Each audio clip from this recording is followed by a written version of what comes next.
Ndabasohoje kandi ndabifuriza ibihe byiza mwe tubana kuri YouTube channel All Morning Update. Ku muntu utarakora subscribe kuri channel yikore ndetse unakana no kunzogera. Ikindi utari mu group ya WhatsApp All Morning Update, urebe link muri description y'iyi video, uri tubona iyo link ujoininge iyo group ya WhatsApp kuko niho amakuru menshi atambuka. Sasa rero ngiye gutangira mvuga ngo the wait is over, the wait is over, the wait is over. Igihe twahereye dutegereje nuvanga abantu bahari abantu batangiye mining mu mwaka wa 2019. Imagine icyo gihe mu mpera z'ukwezi kwa 12 atiri nawe umuntu akaba agikomeje gukora mining. Hari abaje mu 2020, 2021, 2022, 2023, yego hari n'abari gutangira 2024, batangiye 2024 n'abari gutangira muri uko kwa mbere gushize ewan. Urumva ko uno mushinga umaze imyaka irenga 6 ukora. Twese dutegereje ngo tuzamenya ese izajya ku isoko ryari. Murabizi bagiye babihindagura. Ibwa mbere bigeze kuba muri 2021 bazana mainnet, ariko iyo mainnet iza iri enclosed, aho byari byemerewe kuba wakohereza coin ku muntu n'undi nk'abapioneer, ariko ubona nyine atari ibintu bifite gahunda byerekana amafaranga y'igiciro coin iriho. Ariko ubu tuvugana noneho the wait is over. Dore tariki ngizi no muri platform cyangwa se handi tumayiningira. Dore ngizi tariki 20 z'ukwezi kwa kabiri. Uyu munsi turi tariki 21 urumva ko hasigaye iminsi 8 payi ikajya ku isoko. Noneho biri official, biri official, noneho ibintu biri seriye cyane. Ubwo rero mfite utuntu nibura dutangiye kubaganirizaho gatoya muri iyi video, iminota mike cyane ariko twose tw'ingenzi ubu kwiriye kumenya. Ikintu cya mbere ugomba kumenya nuko hari ama exchange amwe yemerewe kuzayidepositinga, nubwo wenda bataratangaza ayo makuru.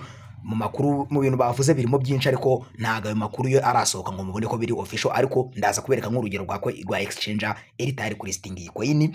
Ikindi turikoza ku isoko turebe ukuntu noneho ubu byifashe nyuma yuko iri tangazo risohotse bimeze bite. Muri uko nababwiye yuko ino payi ishobora kuba yaragiye ku isoko mu buryo bw'ibanga twiko tukaba tutabizi. Ibyo nabyo ni ibintu ugomba kurebera hano. Ikindi hari abantu mu gifite ibibazo mu KYC yanyu. Hari uko ba KYC taremerwa, hari uko wenda warayikoze kabikiri tentative, hari uko bayikoze ariko migration ukaba utayifite. Ese ko payi igiye kujya ku isoko bizagenda bite? Ibyo ni ibintu nibura ngiye kubabwiraho gatoya natinda mu minota mike cyane. Sasa rero dore nkuko muri kubibona hano barabikwereka yuko Pioneers Open Network launch, baratwereka yuko itariki zo kugira ngo iyi coin ijye ku isoko ni tariki 8/20 nkuko nababwiye z'ukwa kabiri saa 2 am UTC. Iyo bavuze saa 2 am UTC wongeraho amasaha 2 hano ku mu Rwanda no mu Burundi. Ubwo ni saa 4 za hano mu Rwanda kuri iyo tariki. N'ubundi bakakwereka yuko millions of KYC verified byarabaye. Muribuka ko bajyaga banasunika grace period bagendeye kuri gahunda ya yuko hari miliyoni 10 za migration zitari zakabaye, ariko ibyo byose byamaze kuzura. Usomye hano dore uje hano kuri Open Network announcement ugasoma A1 byose birimo, usibye ko nashaka kwirwanya bijyamo video yamara n'iminota 30. Uri kubyumva kuko byose birimo basobanura uburyo ibintu byose byuzuye. Miliyoni zasabwaga za KYC za migration ama PAPC byose barerekana ko biri full. Nta kintu na kimwe rwose gikwiriye gutuma ibyo bintu bikererwa. Ndetse bana hano banashimiraga abantu congratulations to all Imtiaz community for collective effort, bagaragaza yuko bagaragaje imbaraga cyane, ni imbaraga zikomeye cyane kumarana imyaka 6 n'umushinga mukiwumayininga. Ni imbaraga nyine baragaragaza yuko mukwiriye indabo zanyu. Urabyumva? Ubwo rero ibyo ni ibintu ukwiriye kumenya. Byo simbitindaho, gusa icyo ukwiriye kumenya nuko nyine coin yo irariwe byarangiye. Ibi byo ni ibintu biri official, nagaruka kuvuga ngo na makuru ngo yibihuha. Nawe ujya muri application yawe ya mining iri tangazo uragiboneramo. Sasa rero ngiye kubanza guhera kuri ku kintu cyitwa isoko. Ese nyuma yuko batangaje iri tangazo bimeze bite ubundi? Reka tujye kuri Coin Market Camp. Murayisobanukiwe cyane.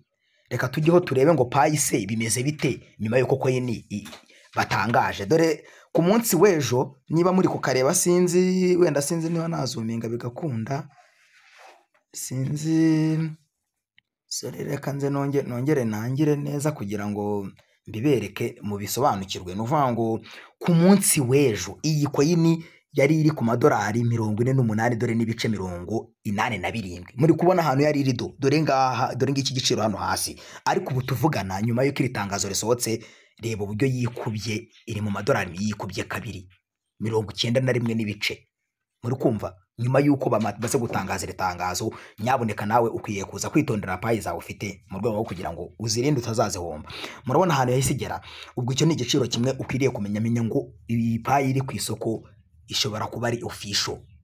Ibyo bintu nabivuze muri video nigeze kubakorera mbereka babwira ni bino bintu birashoboka, kuko iyo ugiye kuri Twitter y'abapostinze iyi coin ukajya kuri Telegram usanga ukikandaho bita bikujyana kuri official payi account ba nyiri nuko kuko ba nyiri payi ujya kubona kona niho bari kukwereka Twitter yabo bakakwereka ikigaragaza ko ishobora kuba ari utuntu ukwiriye kumenya kuri kino giciro kiri hano ku isoko cyangwa se kuri no coin iri ku isoko. Dore ibyo ukwiriye kumenya ni ibi ngibi. Ukwiriye kumenya yuko iyi coin kuva bayishyira hano muri Coin Market Camp ahantu yigeze kumanuka ikajya hasi cyane kahagera, yaramanutse igera kuri 0.1793. Icyo gihe nibwo yamanutse bishoboka ijya hasi cyane kurenza icyo gihe. Ikindi gihe higeze kuzamuka ikagera kure cyane, ariyo mpamvu ngunda kubwira abantu ngo abantu mwishyizemo GCV sinzi iyi coin ishobora no kuza ihenze pe, ariko GCV yo biragoye. Ahantu yigeze kuzamuka ikagenda ikagera kure cyane, yageze ku madolari 330.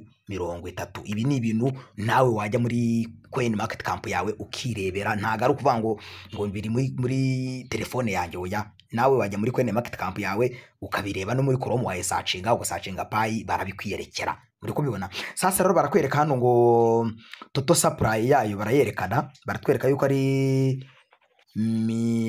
billion 6.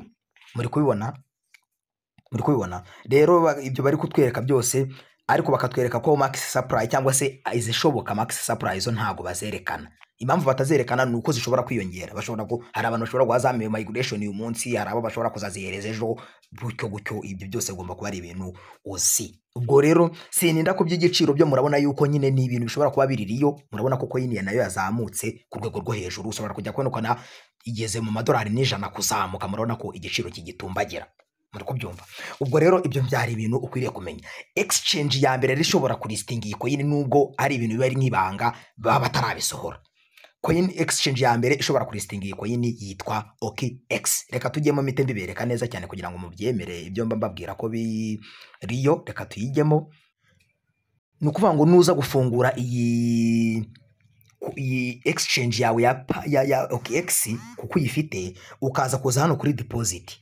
Muri kwabona ukahakanda, noneho waza kuhakanda ugaza gusacinga hano muri crypto nyine nk'ugiye kudepositinga coin. Hano kuri search ugasacinga, turiko turagendana, ugasacinga hano hejuru, ubwo dusacinge payi. Murabona yuko payi barayiduhereza, kandi mwibuke ubundi iki cyari ikizira, nta hantu bapfaga kubona payi. Muribuka yuko no muri Binance aho yashobokaga kuboneka warasacingaga payi bakayikwereka, ariko bakakwereka yuko itaristinzwe mu buryo bwo kuba yagurishwa cyangwa ibiki. Ariko ubu tuvugana nta handi hantu muri exchange wabaga wajya ngo usacinge deposit payi uyibone. Ubu tuvugana rero dore payi ngiyi irimo n'ikirango cyayo, ndetse iyo uyikanzeho baguhana wallet address yo kwifashisha gukora deposit. Ibyo bintu mwari mubizi, ariko ntabwo bivuze ngo buri wese ngahita ajyamo ngo abikore. Nimukitwaza ibintu umuntu ntabyo aba yavuze. Ibi ni ibintu biba biri seriye, baba bataratangaza ngo bibe official, ariko hano biba berekana ko bishoboka cyane. Murabona ko barakwereka ko batanga na wallet address. Ikindi ukwiriye kumenya ku giciro cy'iyi coin gishobora gutungurana koko kuba ari cyinshi. Minimum deposit bro, did you see? Icyo nakaba ari akantu k'ingenzi ukwiriye kumenya. Minimum deposit 0.081. Nuvuga ngo coin zose waba ufite kuri balance, ara muri Pi browser yawe ushobora kuzohereza muri exchange. Muri kubyumva ubundi zino ko ikintu kibikubwira kenshi, iyo coin itari busohokere kuri benshi cyakora uko ngo minimum deposit ngo ni nka coin nk'igihumbi, coin 300, coin 400. Ukumva nyine ni ibintu byumvikanisha ko iyo coin ifite total supply iri hejuru cyane ukabije igereranyije n'abantu bayifite. Uri kubyumva rero, iyo reba minimum deposit nuvuga ngo ni 0.0 hafi 7. Uri kubyumva nuvuga ngo coin zawe zose zizaba zemerewe kujyamo, ndetse bakereka yuko arrival cyangwa se zikwiriye kujya zijyamo mu gihe cy'umunota umwe nibura. Ubu ugomba kuba watangiye kuzibonamo. Ubwo rero murabona ko ibi ni igihamya cyerekana ko OKX iri mu exchange vuba. Ahangaha murabona ko hasigaye iminsi 8 tuzajya kubona tubone na kwa team irabyivugiye iti OKX izatulistinga n'ibindi. Nuvuga ngo rero ubu tuvugana OKX ubwo kabara akantu kibanga utamenya, ariko nyine ugiyemo nawe wajya mukayisangamo, ariko ntago mvuze ngo ukore deposit. ibyo ni ibintu biba bitaraba official ngo byemerwe, ubwo tuzarindira igihe bizaba byemewe, tuzagira gute tuzabireba tubikore cyangwa se tunabishyirirweho. Akandi kantu wamenya ubwo wenda reka turebe muri Binance ko wenda aho yabirimo, ni ukuvuga ngo nuza muri Binance ukajya kuri asset nk'ibisanzwe ugakanda kuri deposit, muri kubyumva, ugakanda kuri deposit ukaza gusacinga Pi hano hejuru nyine, ugasacinga hano, akadusacinga turebe ko Pi ho irimo Pi network. Murabona ko hano ho Pi ntayirimo, ariko naho ibintu biba bikunda kuvuga, ibintu bikunze kuvuga usanga bishobora kuba bishoboka, wajya kubona naho irayirisinze, ariko hano ho muri Binance ho ntago irajyamo. Niyo mpamvu babwira ngo kuba muri OKX irimo ni ikimenyetso nashidikanywaho ko ushobora kuzajya kubona kuri OKX ino Pi ibaye listed, ndetse ikazagira n'igiciro nk'uko mubonye minimum deposit, mubonye amake yo gushora yo kudepositinga mu kunangana make cyane ni 0.0 nka zingahe. Ubwo rero nyine ibyo biba ari ibintu bishoboka. Sasa rero reka nigarukire muri mining ya Pi, wenda mvuga utuntu dukeya, si ngombwa ngo njye kubireba ahantu byanditse, ariko ndagira ngo nyine mpite mbisobanura vuba byihuse. Ikintu ukwiriye kumenya cya mbere, nk'uko nabigarutseho mbivuga cyane mbishyizemo n'imbaraga, hari abantu ubu tuvugana mu gifite ibibazo mu ma KYC, ndetse KYC ikaba itaremerwa, hari izo zikiri tentative, hari abo basaba gukora resubmit, hari abo bisaba ese. Ibyo byose kari ibibazo biri muri iyi mining. Iyi tariki bakaba batangaje ko coin izajya ku isoko, bizagenda bite? Ibintu ukwiriye kumenya, si ngombwa ngo ujye kubisoma, dore ibintu ni byinshi cyane, ariko nawe wajyaho ukisomera, birimo ewan, birimo byose, wajyaho ugasoma. Ikintu cya mbere ukwiriye kumenya gifatika, ugomba kumenya nanasoza video, ugomba kumenya yuko akantu ka mbere, mining ntago izahagarara. Mining nyuma ya open mainnet tuzakomeza mining, ariko noneho iyaning rate iri low, iyaning rate iri hasi cyane ugereranyije n'ibisanzwe. Icyo ni ikintu ukwiriye kumenya, ubwo kana ka mbere. Kabiri, KYC zizakomeza zikorwe. Nuvuga ngo wivuga ngo ngengo nyikora mining ngo bakaba batarama KYC biki, komeza ukore mining yawe, KYC uzayihabwa uyikore. Ibyo ni ibintu ugomba kumenya, ako naka kabiri. Gatatu, ese ko tukiri tentative tutaraha KYC zitaremerwa, niba warakoze KYC yawe ukabura ishuwa ko ibintu wabikoze neza, tuza bazakwemerera KYC, ndetse niyo bagusaba gukora resubmit bazabigusaba, kuko ibyo byose byangerekeranye n'ama KYC biracyakomeje. Aka kane, hari abantu batarabona migration, nanjye ndimo. Migration izakomeza ikorwe nyuma yuko open mainnet ibaye cyangwa se coin iri ku isoko. Muri kubyumva, gusa hari abantu nabisomye hano muri aya magambo, nuko ku munsi wa open network, niba nabisomye neza, ho hazabaho ibyo bintu bizakorwa cyane. Icyo kintu mubimenye, nuvuga ngo ku munsi wa open network cyangwa se wenda mbere yaho ho gato, na hano nabisomye, ndumva nabisomyemo hano mu magambo ari hano menshi cyane, harimo ko bishoboka ko ishobora kuzaza bashobora kuzatanga migration cyangwa se KYC zikemerwa cyane muri iyi minsi nyine. Iyi minsi hagati yuko ijya ku isoko n'iyi tariki dukore babone tangiye announcement, hashobora kuzabaho kugira gute gutanga ama KYC akemerwa, gukora migration bigakorwa cyane ugereranyije n'indi minsi. Ndetse na nyuma yuko open mainnet baye, wigira ikibazo coin zawe waruhiye uzazihabwa nyuma ya open network, uzazihabwa, wazahabwa ciyemo icyumweru, wazahabwa ciyemo umwaka, uzazihabwa. Icyo ni ikintu ukwiye kumenya mbere ya byose. Nsoza rero ndasoreza ku kantu k'ubujyanama, nyabuneka guys, ubu tuvugana abantu mwararize murarihanagura ngo mwaribwe, turuko turagendana, mwararize muri hanagura ngo mwaribwe, ariko kwibwa nibwo bitangiye. Icyo kintu ndi kuvuga muri ko cyumva, iki kinyarwanda ndongera nyisubiremo, kwibwa nibwo bitangiye. Guys, reka kwizera umuntu n'umwe muri iyi industry ya crypto. Nkunda kubibabwira, hari n'abantu bajya bamamagara bambwira ngo mbafashe ibiki ngabwira, ariko unyizeyemo iki ngewe? Nkunda kubibabwira, benshi wenda banakurikiye n'iyi video bashobora guhita babyibuka. Umuntu ngo reka nkoherereze ngo passphrase zanjye, ngo unyoherereze ngo ibi bintu ngo bimfashe, unyizeyemo iki ngewe urareba ukabona nari umuntu. Nyabuneka rero, ibi bintu ni ibintu mpora nigisha no kuri All Mining Update, wandenganya ibindi. Kohereza coin uzivana muri wallet uzohereza muri exchange, izo video zihora zitangwa buri munsi. Ibyo ntabwo mwabindenganyiriza. Ukugurisha coin yageze ku isoko, ibyo ni ibintu murambabwira.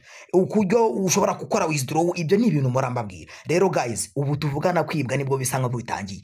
Ejo uzavuga ngo nabuze ngo kuntu ngo nzohereza muri exchange ngo kugira ngo ni trading ngo gutradinga ngo nabyo nzi, ibyo bikaba ari ibintu bikubera imbogamizi. Ngo ngiye kuguhereza ngo account yanjye ngo passphrase ngo uzinyoherereze ngo uzingurishirize, ibyo bintu guys itonde. Ibyo bintu ni ibintu ukwiriye kuba wiga. Aho kuri Oro Munenga Update nta ikuntu nagira video ziba zihari hano zimazeho n'imyaka 2 iz'imyaka iz'amezi tugenda twigisha ukuntu utipostinga coin, uburyo uyikorera withdraw, uburyo ugurisha, uburyo ugura, byose ni ibintu twagiye twigisha. Ubwo rero bika passphrase zawe, ni wowe nyirazo. Igihe uzivanye mu maboko yawe ukazereka undi muntu, aho ngaho kwibwa rwose ujye umenya ko ari wabigeze mu ruhare. Ubwo rero ndi kubabwira ngo mucunge umutungo wanyu, zibe ebyiri, ibimwe ni payi ifite agaciro nkuko nabiberetse. Ubundi hari ibintu ubukwiriye kumenya akantu k'ubwenge. Toto supply igendana amacoin ari listingwa mu exchange agendana na minimum deposit. Ni ukuvuga ngo iyo coin ubona bakubwira ngo kudepositinga birasaba ko ushyiramo minimum ni 0.1, minimum ni 1, minimum ni coin 10, minimum ni coin 100. Bira bintu bifite icyo bisobanuye. Iyo rero ubona nka payi bakwereka ngo ni 0.07 zirenga rimwe, ni ikikubwira yuko uducoin twose waba ufite dufite agaciro kari hejuru utanamenya wowe. Ubwo rero ibyo ni ibintu mukwiriye kumenya. Ubwo twese reka dutegereze amakuru muzanye mugenda muyahabwa noneho hano step by step. Ubu icyaje gikenewe nge nanga kuvuga ibintu byinshi, mvuga ibintu byinshi. Abantu benshi bashaka ko umuntu avuga kuri GCV, niyo umuntu ayivuze abantu benshi bararakara, ariko GCV guys ni ibintu kuri coin market cap murabyiboneye. Amafaranga nibura hano yabashije kugera hejuru cyane, yageze mu madolari 300 na ishobora no kuza no mu gihumbi pe. Ngiye nago inanaje no kuri GCV rega nanjye byaba ari byiza, nese ninjye wakanga amafaranga. Ariko kwiremamo kira cyizere cyane ukibyizera 100% ko ari byo, iyo bitabaye byo biteza ingaruka. Hari abantu babifata nkaho coin ya feirinze ibiki, nkuko nabivuze no muri groupe narabivuze. Abantu benshi mbona mu nabera yakariyemo, ariko naga aricyo nashatse kuvuga. Nashatse kugaragaza yuko abantu uburyo mwishyizemo GCV niyo yaziri ku madolari nka 300 nkuko tubibonye muri coin market camp yigeze kuzaho, abantu benshi bakumva ari scam kubera yuko bishyizemo 314 barumva ko payi imwe yonyine zamugurira akarere kose, akumva nyine ni ibintu akumvije nko ku madolari nk'ijana 30 40 nka hano tuyibona muri coin market camp iri kuri 91 akumva byacitse. Nyamara coin kujya ku isoko gusa ubundi bari ibintu bihagije cyane. Twagiye dutanga ingero tubabwira tuti Bitcoin naho yasohokeye imyaka iciyemo urayirebera. Za Ethereum, za BNB, za Solana, izo ni coin zagiye ziza ziri ku gaciro gato, ariko nka nyuma y'imyaka 10 5 4 3 ishize reba ukuntu ibintu bimeze. Ubwo rero nawe ishobora kuza pe. Ino GCV nanjye ndi mu bantu bakemera ko yanayirengaho ibaye iri ku isoko. Ariko ibyo bintu mujye mubimenya, yanarenga no kuri GCV ibaye iri listed, ibaye iri ku isoko. Tubizi ngo uragenda ugura iyo modoka yawe baguhereze payi, ugenda ugura ikintu cyawe baguhereze payi, ugenda wishyure cyangwa se nawe wishyurwe na payi. Ibyo ibaye iriho biririyo ishobora no kuzaharenga mu gihe runaka kiri imbere. Ariko kuvuga ngo nibwo bwa mbere kijya ku isoko 314 ni ibintu bigoranye pe, biragoye. Gusa twese nyine ikizere kiraremana, none birashoboka, ariko ntago ari ibintu wajya kwizere cyane 100%. Gusa nanone ntago ari ibintu wajya kuvuga ngo iyi coin zaza ku giciro gitoya nk'izi tumayininga zoza muri Telegram. Oya, iyi coin ishobora kuzatungurana igahindura ubuzima bw'abantu benshi kuri iyi si, nkuko nubundi twari tubyiteze ko bizacamo. Ubwo rero ndabashimiye. Inama yanjye ari yo kubarindira, nyamuneka rinda passphrase zawe, nyamuneka rinda umutungo wawe, ni wowe uri mu biganza. Uyu mutungo murabizi ko nta hantu namwe ufite uko atakora report. Iyi si mobile money ngo nibanyiba ngo ndahamagara kuri service center banyitabe bamfashe babigarure. Oya, aya ni amafaranga yawe y'ikoranabuhanga ugomba gukontorora. Igihe undi muntu yayatwaye nta ufite uri bubaze, usibye wenda kubutanamenya ngo ninde, nabyo biba bishoboka. Ariko muhinde imitungo yanyu. Ndabashimiye rero. Ubwo tariki nagihindutse rwose, tariki 20 February coin zaribwa. Ubwo yazavamo tuzajyayo ngayo ku bantu bahawe migration, congratulation. Ndetse ubwo nabatarayihabwa mukomeze mukore mining muri no minsi nkuko nabibabwiye, birimo muri announcement. Dore niba ushaka kwisomera usobanukiwe ururimi za hano kuri Open Network announcement, usome utuntu twose details zose zirimo z'uburyo ibintu bizagenda, neza cyane. Ndabashimiye rero, mukoresha kuri bagenzi banyu, mukore subscribe. Iyi channel ndamahamya yuko iri muri channel yatumye abantu benshi twiyumvamo umushinga agakomeza no kuduhereza imbaraga. Ubwo rero